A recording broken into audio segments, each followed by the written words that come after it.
Praise the Lord. ஆண்டவர் இரட்சகருமாக இயேசு கிறிஸ்துவின் நாமத்தினாலே உங்களை வாழ்த்துகிறேன். பிரியமானவர்களே, நம்முடைய வாழ்க்கையிலே நமக்கு ஒரு சத்துரு உண்டு. பல விதங்களிலே பல நேரங்களிலே நமக்கு எதிராக அவன் எழும்பி நம்மை வீழ்த்தும்படி ஒவ்வொரு நாளும் போராடி கொண்டிருக்கிறான்.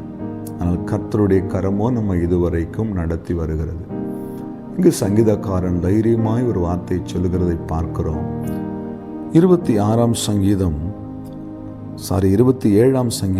6ஆம் வசனம், இப்பொழுது என் தலை என்னை சுற்றிலும் இருக்கிற என் சத்துருக்களுக்கு மேலாக உயர்த்தப்படும்.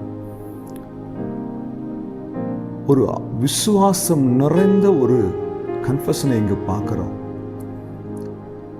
என் தலை என்னை சுற்றிலும் இருக்கிற எல்லா சத்துருக்களுக்கும் மேலாக உயர்த்தப்படும்.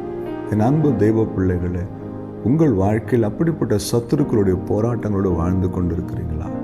நீங்கள் வேலை செய்கிற இடத்துல உங்களுக்கு எதிராக சத்துரு எழும்பி பலமாய் கிரியை செய்து கொண்டிருக்கிறானா? உங்கள் ஊழியத்துக்கு விரோதமாய் சத்துரு எழும்பி பலமாய் கிரியை செய்து கொண்டிருக்கிறானா?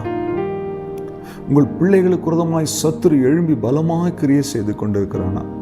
உங்கள் குடும்பத்துக்கு விரோதமாய் சாசனவன் எழுந்து மிக கடுமையாய் போராடி கொண்டிருக்கிறானா? ஆண்டவர் இன்னைக்கு சொல்றாரு, என் தலை என்னை சுற்றிலும் இருக்கிற எல்லா சத்துருக்களுக்கு மேலாக உயர்த்தப்படும். என் அன்பு தேவப்பிள்ளை, இந்த வாக்குத்தத்தை பிடிச்சு ஜெபம் பண்ணுங்க. ஒவ்வொரு நாளும் ஜெபிக்கும் போது, ஆண்டவரே, என் தலை என்னை சுற்றி இருக்கிற எல்லா சத்துருக்களுக்கு மேலாக உயர்த்தப்படும். தாவீது சொல்லும் போது, என் தலையை எண்ணெயினால் அபிஷேகம் பண்ணுகிறேன். என் அன்பு தேவ பிள்ளைகளே, நம்முடைய தலையை உயர்த்துகிற ஒரு தேவன். நீங்க ஒருவேளை நெருக்கப்பட்டு சத்துருவின் போராட்டத்தினால ஒடுங்கி போய் தலை குனிஞ்சு நிற்கிறீங்களா? இன்னைக்கு எல்லா சத்துருக்கு மேலாய் உங்கள் தலையை கர்த்தர் உயர்த்த போகிறார். நீங்க வெக்கப்பட்டு நின்ன இடத்துல கர்த்தர் உங்களை தலை நிமிர செய்ய போகிறார். நீங்க தலை குனிஞ்சு நின்ன இடத்துல கர்த்தர் உங்களை சத்துருக்களுக்கு மேலாய் உங்கள் தலையை உயர்த்த போகிறார். விசுவாசிக்கிறீங்களா? எப்பவுமே கர்த்தருடைய வார்த்தையை நம்ம அப்படியே பிலீவ் பண்ணணும். இது ஜீவனுள்ள வார்த்தை. ஒரு மனுஷன் மூலமாய் ஆவியானவர் மூலமாய் நடத்தப்பட்டு எழுதப்பட்ட வார்த்தைகள். இந்த வார்த்தைகள் நம்ம அப்படியே விசுவாசிக்கும் பொழுது இந்த வார்த்தைகள் வாழ்க்கையில கிரியை செய்ய ஆரம்பிக்கும்.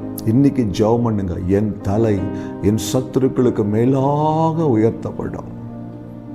நான் ஆனந்த பலிகளை இட்டு என் தேவனை மகிமைப்படுத்துவேன். இன்னைக்கு உங்கள் சத்துருக்கள் அவன் பார்த்து கொண்டிருக்கும் போதே கர்த்தர் உங்களை உயர்த்த போறார். ஆண்டவர் உங்களை ஆசீர்வதிக்கிறது எங்கேயோ ஒரு மறைவான இடத்துல கொண்டு போய் ஆசீர்வதிக்க மாட்டார். சத்துருக்களுக்கு முன்பாக அவங்க கண்ணு பார்த்துக்கிட்டே இருக்கும். அந்த கண்களுக்கு முன்னாவே நம்மளை உயர்த்துவார், ஆசீர்வதிப்பார். உங்களுக்கு அப்படிப்பட்ட ஒரு ஆசீர்வாதம் வேணுமா? ஜெபிக்கலாமா? இருதயத்தில் கையை வச்சு கண்களை மூடுங்க. எங்களை நேசிக்கிற நல்ல தகப்பனே, எங்கள் தலை எங்கள் சத்துருக்களுக்கு மேலாக உயர்த்தப்படட்டும். இந்த வார்த்தை கேட்கிற ஒவ்வொரு சகோதரர்கள் வாழ்க்கையில் இந்த வார்த்தை ஆம் என்றும் ஆமேன் என்றும் நிறைவேறட்டும்னு ஜெபிக்கிறேன். இப்படி செய்கிறதுக்காய் நன்றி. இயேசு கிறிஸ்துவின் நாமத்தில் பிதாவே, ஆமேன். ஹல்லேலூயா. God bless you.